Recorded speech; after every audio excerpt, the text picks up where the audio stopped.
गुप्ता जी ने भी कहा कि संपूर्ण व्यवस्था परिवर्तन ये एक ही मात्र समाधान है। जो गैंग शुरू की राजनीति हो रही है, चाहे हमारे प्रदेश में हो चाहे और प्रदेशों में हो, उसका एक ही समाधान है कि हम सब लोग जुड़ करके एक साथ काम करें और संपूर्ण व्यवस्था परिवर्तन के लिए काम करें। दिल्ली में विधानसभा चुनाव की हम तैयारी कर रहे हैं। योगी जी हमारे साथ जुड़े रहे, बहुत पहले से जुड़े रहे, अभी चुनावों भी हमारे साथ थे चांदनी चौक में।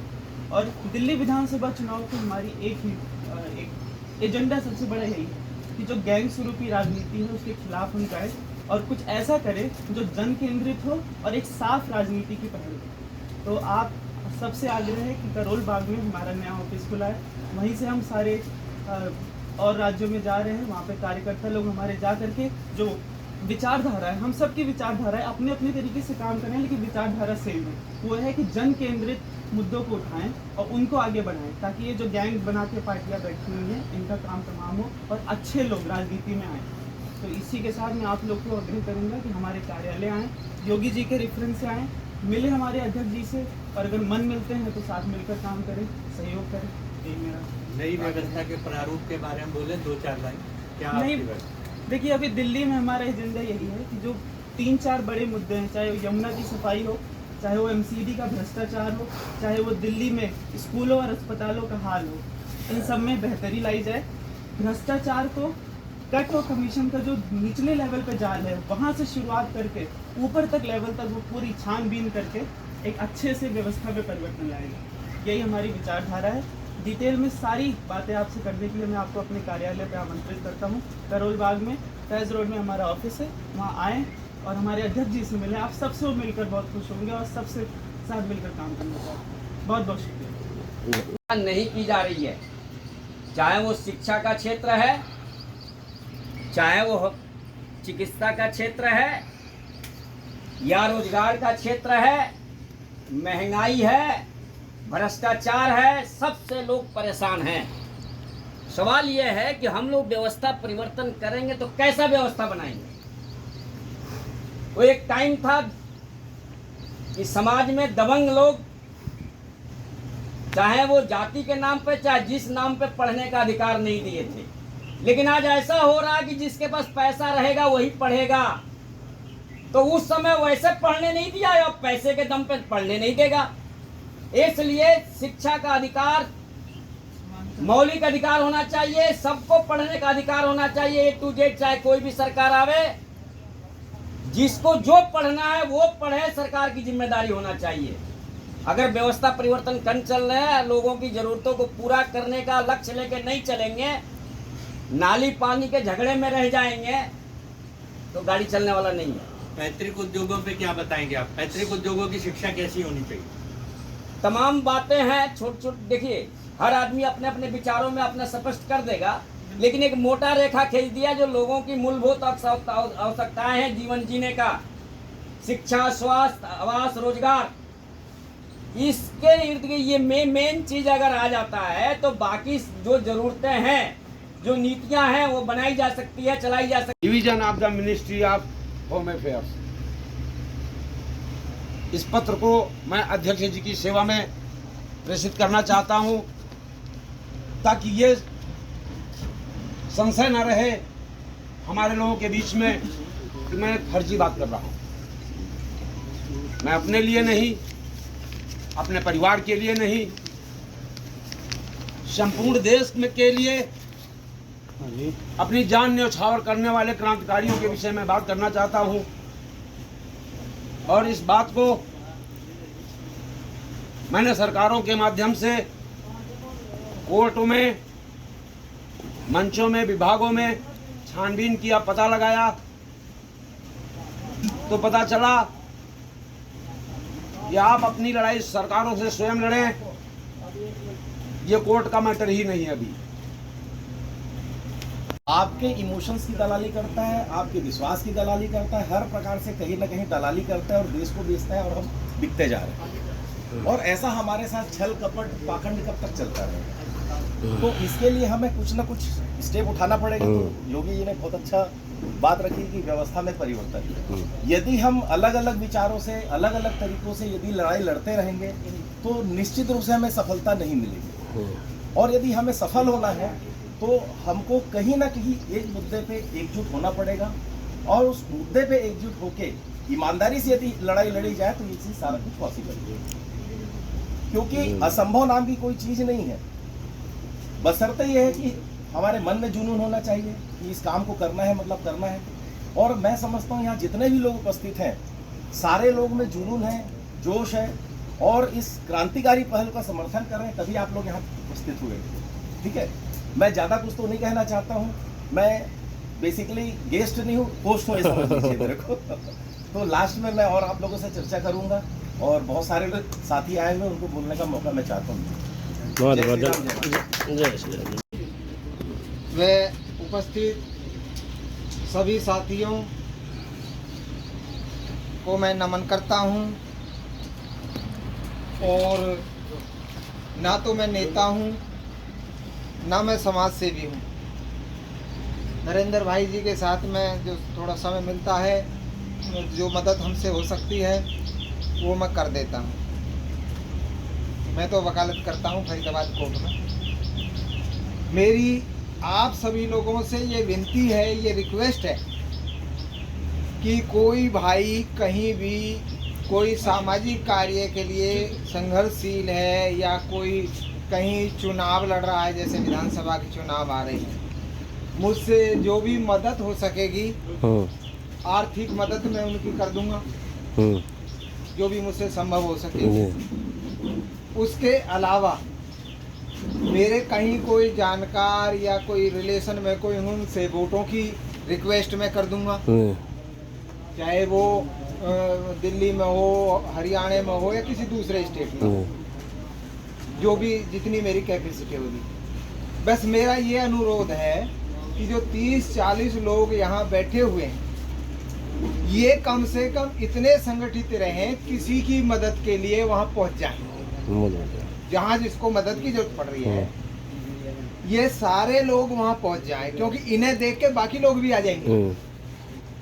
व्यवस्था परिवर्तन करो या राजनीतिक परिवर्तन करो या कोई भी परिवर्तन करो, उसके लिए ताकत चाहिए। आदमी की ताकत भी, साधनों की ताकत भी।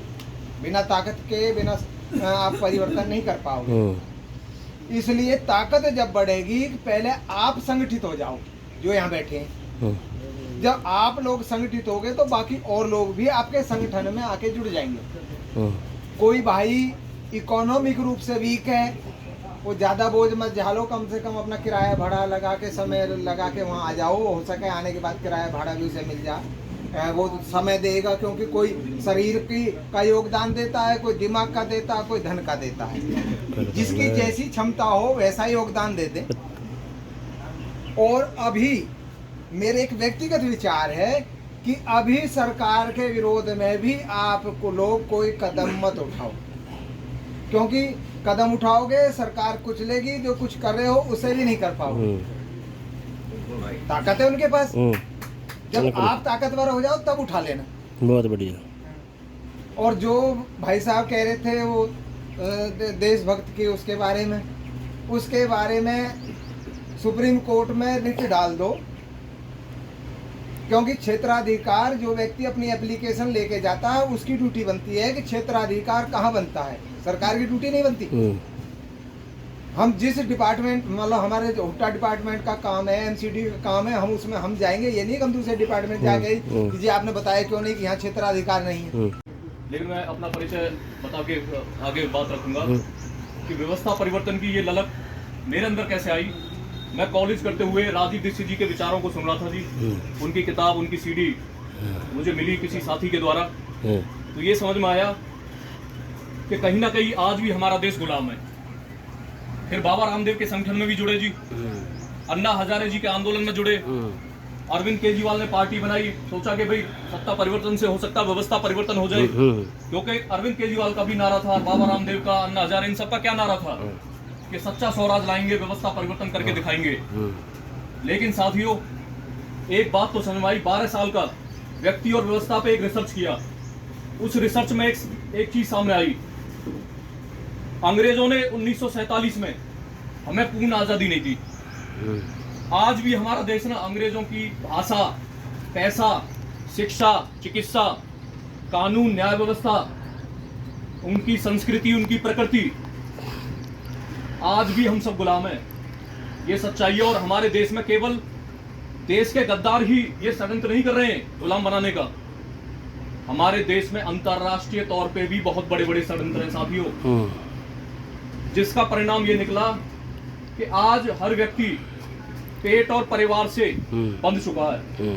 वो समाज और देश पे ना इस तरह से बैठ के चिंतन भी नहीं करना चाहता, कुछ भी नहीं करना चाहता साथियों। लेकिन आप सब ना, मैं आपके लिए एक बार जोरदार तालियां बजाना चाहूंगा दिल से, आत्मा से, कि आप सभी इस पेट और परिवार की व्यवस्था को भी तोड़ के लड़के, इससे जो बुरी और भ्रष्ट व्यवस्था है, सड़ी गली व्यवस्था है, आज उसकी परिवर्तन की आज आप बात कर रहे हो साथियों। उसके बाद साथियों बहुत सारे हमने जनता सरकार मोर्चा, चाहे देवेंद्र भलारा जी का संगठन है, अच्छा काम कर रहे हैं। देखो, जो व्यक्ति व्यवस्था परिवर्तन की बात कर रहा है, सच्चे स्वराज की बात कर रहा है, क्रांतिकारियों के सपने की बात कर रहा है ना, वो गलत नहीं हो सकता। हाँ, हो सकता कुछ मनभेद या मतभेद कुछ आ सकते हैं साथियों, लेकिन होता क्या है साथियों, 23 जनवरी जब नेताजी सुभाष चंद्र बोस जी की जयंती थी, 2 दिन पहले इसी 2024 को मुझे सपना आया और मैंने जनता गठबंधन की पहल की फरीदाबाद से। जनता गठबंधन का मतलब क्या है? ये सब राजनीतिक पार्टियां, कोई एनडीए गठबंधन बना रहा था, कोई इंडिया गठबंधन बना रहा था साथियों। एक सपना आया, नेताजी दिखाई दिए कि जनता गठबंधन बनाया जाए। जनता गठबंधन यानी कि 140 करोड़ की जनता को जोड़ा जाए साथ में, क्योंकि साथियों हमारे देश में अच्छे लोगों की, अच्छे व्यक्ति, संगठन, पार्टियों की कमी नहीं है। एक लिस्ट निकाली, 3000 से ज्यादा राजनीतिक पार्टी ऑलरेडी रजिस्टर्ड है हमारे देश में, 5 लाख से ज्यादा संस्थाएं चल रही हैं, संगठन चल रहे हैं। युग बदला, जनता सरकार भी आई, कई प्रधानमंत्री आए, उनकी कुर्सियां भी खींची गई, कई सरकारें बदली। अटल जी का युग आया, 13 दिन का सरकार भी चली, एक वोट से सरकार भी गिरी। उसके बाद 2004 से 2014 तक हमने देखा कि मोनी बाबा की सरकार चली, पीवी नरसिम्हा राव जी की भी टोनी बाबा की सरकार चली। पीछे से कौन चला रहा था? सोनिया जी चला रही थी या विश्व बैंक चला रहा था या अंग्रेज चला रहे थे? इस पर भी चर्चा होनी चाहिए। उसके बाद आज मोदी जी की सरकार है। मोदी जी की सरकार के कार्यकाल बहुत अच्छा रहा, लेकिन जिस दिन राम मंदिर का उद्घाटन हो रहा था, 3 आदमी उस दिन पूजा कर रहे थे भगवान श्री राम की। क्या उन तीनों के बीच में 111 की केमिस्ट्री दिखाई दे रही थी या मोदी जी एक थे? ये आप देखिए, उस वीडियो को याद कीजिए, 1 या 111 रखा जाए कि हमारे पास समाधान है या समाधान नहीं है। अगर समाधान नहीं है तो हम जैसे युवाओं का समय बर्बाद ना किया जाए, क्योंकि हम बार इस समाज में से युवाओं को लिया जाता है और बार बूढ़े हो जाते हैं, मर जाते हैं। तो युवाओं के बीच में जो एक दिशा भ्रमित वाला सेंटर बन गया है कि युवाओं को कोई दिशा अभी नहीं मिल पा रही है, और वो इसलिए नहीं मिल पा रही है कि युवा समाधान चाहता है और हम अपने पार्टी या संगठनों के भक्त बना के बैठ जाते हैं। ये गलती हो जा रही है। तो हम एक नई तरीके से एक नया प्रस्ताव हम लोग रख रहे हैं कि सभी संगठन खुल के चर्चा करें और एक निष्कर्ष निकालें, और निष्कर्ष जब तक ना निकले समाज में कोई संदेश डालने की कोई जरूरत नहीं, क्योंकि समाज भी भ्रमित हो जाता है, जनता भी भ्रमित हो जाती है, और भ्रमित जनता, भ्रमित संगठन और भ्रमित दिशा कोई समाधान नहीं दे सकते। और मैं इस निष्कर्ष और एक निष्कर्ष और मैं रखना चाहता हूँ अपना, कि पूरी दुनिया में और इस देश के अंदर एक जैसी कोई अंतर नहीं है। अगर हम ये कहते हैं कि इस देश में समस्या ज़्यादा है, दूसरे में कम है, या मेरे गांव में ज़्यादा है, दूसरे में, तो ऐसा नहीं है। समस्या सभी जगह एक जैसी है, बस समाधान सही सटीक किसी के पास है तो खुल के दावा करे कि भाई हमारे पास समाधान है, और खुल के चर्चा हो और एक निष्कर्ष निकालें। और हम जैसे युवाओं का सारी संपत्ति के साथ समर्पण इसीलिए करने को जागरूक खास करते हैं। तो अभी क्या है जी, कपड़े और मेरी कपड़े की दुकान यही है, क्योंकि मैं यहीं से उठ के आ गया आपकी बातें सुन के। ईमानदारी से बताओ, अगर मेरे कपड़े की दुकान में आग लग गई, आप सब क्या करोगे? हो जाओगे, कैसे बुझाओगे? कैसे जो संसाधन कैसे इसके ऊपर जी लेट जाओगे आपके ऊपर तो हम जड़ जाएंगे, बात खत्म। ये समाधान नहीं होगा, ये समाधान नहीं है। मिलके आपकी मदद करेंगे, मिलके मदद यानी संसाधन की जरूरत पड़ेगी। जैसे इन्होंने कहा मिट्टी पानी, संसाधन की जरूरत पड़ेगी। शरीर को अब मैं आग के ऊपर डालूंगा तो आग भी मेरे को ऐसे जला देगी जैसे कपड़े जल रहे हैं। ये मूर्खता हो गई हमारी। तो सबने अपने अपने सामर्थ्य के अनुसार, किसी ने मिट्टी, किसी ने पानी, किसी ने बाल्टी, किसी ने डब्बा, जो उसके पास दिमाग ने काम किया, बुद्धि ने जो काम किया, वो सारे के सारे उठ के कम से कम इतना तो करेंगे, बैठ के यहाँ कुर्सी पे चर्चा नहीं करेंगे, कहेंगे भाई सारे आग बुझाने के लिए चलो। और कहने की जरूरत नहीं है, नेचुरल है कि मेरी दुकान है तो आप सारे मेरे सदस्य हो परिवार के, तो कोई कल्पनाओं में नहीं जिएगा। कोई नहीं, मेरी थोड़ी जल रही है, वो तो रामलाल की जल रही है, जलने दो। क्यों जी, वो तो योगी की जल रही है, जलने दो। तो कहने का मतलब अगर हम सब एक हैं तो हम आग बुझाने की प्रयास करेंगे, नंबर 1। नंबर 2, क्या हम बैठ के कह सकते हैं सारा मेरा तो पड़ोसी है, सारा अच्छा हुआ इसकी जड़ की तो अगर कोई फंगस हो रखी हो, एग्जैक्ट यही समस्या है इस देश में। कह सकते हैं, मेरा पड़ोसी ही कह देगा अच्छा सारे का नाश होने। बड़ा हो रहा था। ये बहुत बढ़िया बात है कि हमारी सामाजिक दायरे की बात है और ये सब करते हैं। मेरे घर के अंदर मेरे पिताजी भी मेरा साथ नहीं देते। जानते हो क्यों? क्योंकि उनका विचार मेरा विचार एक नहीं है। मैं कल्पना कर, छोटी से छोटी कोई भी चीज हो, ईमानदारी से बताना चाहिए, हम उसमें छांट के क्यों लेते हैं? छांटते हैं ना सभी, या नहीं छांटते? सामाजिक बात कर रहा हूँ, इसमें डायरेक्ट देश पे लेके आऊंगा। 3 सवालों के बाद चौथा सवाल मेरा देश पे होगा। व्यवस्था की बात करूंगा, बताओ क्यों छांट के लेते हैं जी हम कोई भी सामान? चलो सवाल बदल देता हूँ। अगर मान लो हम कोई चीज ले आए और वो गलत आ गई तो क्या होगा? प्रथम दृष्टि किस चीज का? एग्जैक्ट, हाँ जी, किस चीज का नुकसान होगा? बोलो। जैसा एक बोलेगा कोई योगी ज्यादा पकड़ के झाड़ों को अंदर कर देंगे, बाकी तो भेड़ भाग देंगे। यही सिस्टम का पार्ट है। अब इस व्यवस्था को हम कैसे बदलें? 140 करोड़ हम है, हमारी वोट ले गए वो। हम कम से कम हम तो एक हो जाए कि वो हमें बहका ना पाए दोबारा से अगले 5 साल के बाद। क्यों जी? अब हम एक हो जाए। वो आदमी जो थे वही थे, वो चले गए। कांग्रेस, भाजपा, इनेलो, बसपा, ये वो अटरम शटरम जो भी है, मुझे नहीं पता, 3000 पार्टियां बताई थी भाई साहब। तो वो तो चले गए। अब हमने देखा भी उनकी व्यवस्था जो है ना, वोट डालने के बाद खराब है। सबसे पहले हमें ये पता होना चाहिए ये व्यवस्था खराब है कैसे। जब तक हमें यही नहीं पता होगा व्यवस्था खराब है कैसे, हम बदलेंगे क्या? पापा जी का क्या बदलेंगे? कुछ नहीं बदल सकते। अगर हमें ये पता है ये कपड़े मैले हो गया, दाग लग गया, तो ही तो कहेंगे जी दाग लगे, इसको धोना है। जब हमें यही पता लग जाए कि व्यवस्था कैसे खराब है, तभी तो हम उसको ठीक करेंगे ना जी। क्यों जी? सही। मैं 5 पॉइंट में फिर क्लियर करता हूँ व्यवस्था खराब कैसे। अगर यहाँ से आपको व्यवस्था खराब और उसका सिस्टम का लेना देना कुछ समझ में आ जाए, तो शायद मैं मानूंगा कि मैं भी 100 किलोमीटर दूर चल के आया हूँ। कोई 200 से आया होगा, कोई 400 से आया होगा, कोई पड़ोस के पड़ोस से आया होगा। उस चीज़ को भूल के क्यों ना हम उस विचार की ओर बढ़ेंगे जो इस देश में शायद बदलाव लेके आएंगे। नंबर 1, अगर मैं शराबी हूँ ड्राइवर और आप सबको कह दो आ जाओ तीर्थ यात्रा पे लेके चलना है, और आपको पता लगे तो बोतल तो पी रखी है, चल भी ऐसे ही रहा है, और एक हाथ में लेके बैठा है, आप मेरी बस में बैठोगे? या योगी जी की बस में बैठोगे? सरदार जी की बस में बैठोगे? कोई नहीं बैठा। क्या भाई तू पीछे बैठ, मैं चला लूँ, ऐसे होगा ना जी। अगर वो कहेगा नहीं मैं ही चलाऊंगा, क्या भाई अपनी बस आप ही ले जा, क्यों हमें मारने पे उतारू? बच्चे भी है, परिवार भी है, सब है ना, क्योंकि माइंड काम कर रहा है वहाँ पे आपका।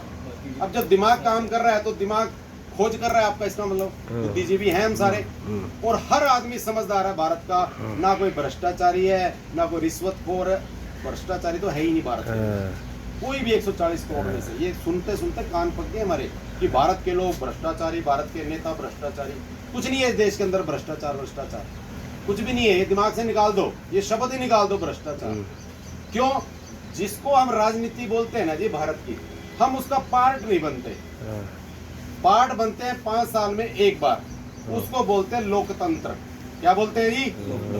क्या भारत में लोकतंत्र है? भीड़ तंत्र नहीं, क्या भारत में लोकतंत्र है? लोकतंत्र तो है। हमें पता ही नहीं है। पहली बात तो हमें इसकी परिभाषा ही नहीं पता। लोकतंत्र आता है 5 साल में एक बार वोट डालने के लिए, और लोकतंत्र की सही परिभाषा है तंत्र लोगों के हिसाब से काम करे।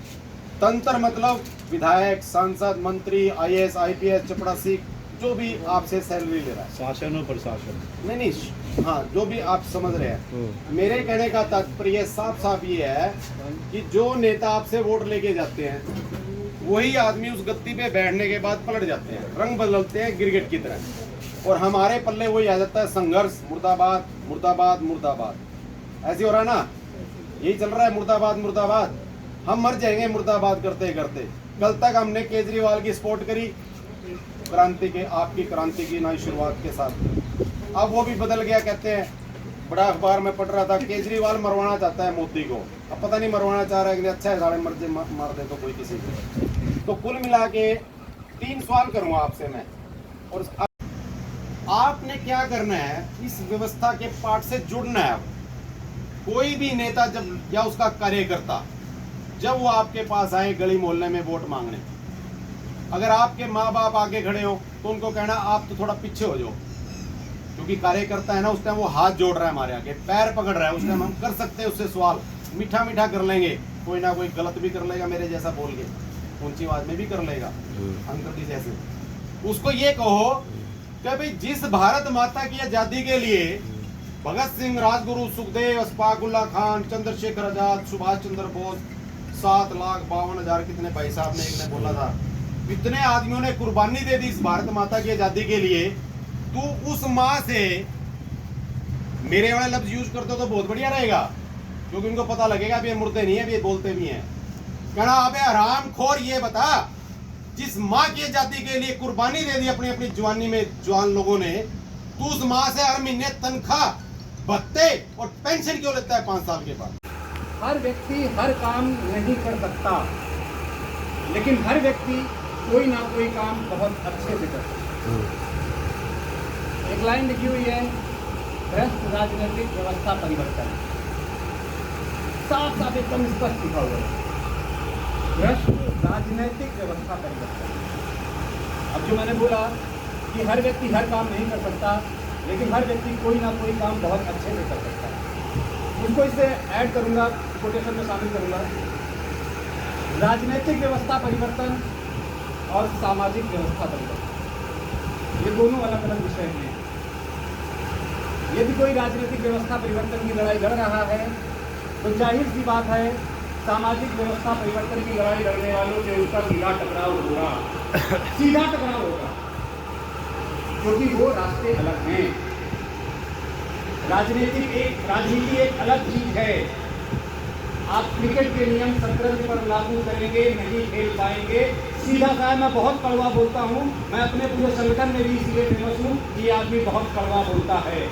हाँ, बोलता हूँ कड़वा, उनका सम्मान है, अगर उनमें बढ़ा तो मैं शर्त छू कर उनका अभिवादन करूँगा।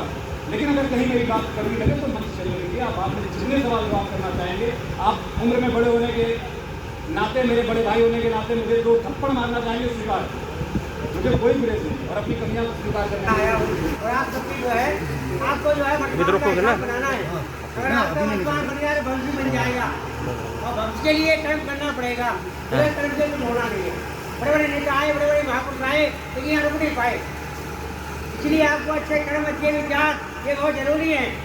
तो इसीलिए मैं आपको कविता देखने सुनाता हूँ, हमने क्या खोया और क्या पाया। 76 साल की आजादी का हाथ सुनाने आया हूँ, 76 साल की आजादी का हाथ सुनाने आया हूँ, जिन वीरों ने दी कुर्बानी वो दोहराने आया हूँ। वीरों की कुर्बानी को तो भूलने ही में पाता हूँ, वीरों का इतिहास लिखूं, इतिहास तुम्हें सुनाता हूँ। वीरों की कुर्बानी से आजादी हमने पाई है, कितने वीरों ने तो वीरों अपनी जान लुटाई है। फांसी के फंदे पर झूले, फांसी के फंदे पर झूले, जब आजादी आई है, सीने पे गोली खाई है, जब आजादी पाई है, जब आजादी पाई है। वीरों की कुर्बानी से ही गंदर जोत मनाते हैं, वीरों की कुर्बानी से ही टीके गाते हैं, वीरों की कुर्बानी से ही तिरंगे को लहराते हैं।